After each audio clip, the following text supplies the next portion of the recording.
Hey everyone, just want to let you know we got our EF backpacks in. They're pretty large.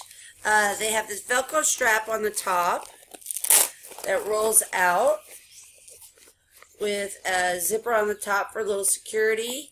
And they're actually really pretty big, and they can carry everything you need to on tour. Rinse that down there. They got a little Velcro strap, like I said before. They've got 2 water bottle holders on the side and an extra pocket on the front for anything else you need easy access to. We also got from EF our luggage tags. We have some luggage tags to put on everybody's suitcase. I'm sure you have a couple already, but these are specific so we can identify our bags early, and I got a couple tricks to do that as well, so we'll talk about that at the next meeting. And we also got some security wristbands.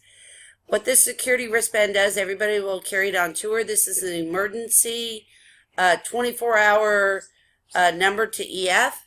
And as well, we'll write the tour guide's number on here too. And I will have your numbers, of course. We only have 59 days until we leave. It's so exciting. And again, if you have any questions before our next meeting, please do not hesitate to call or to email me. We'll see you soon.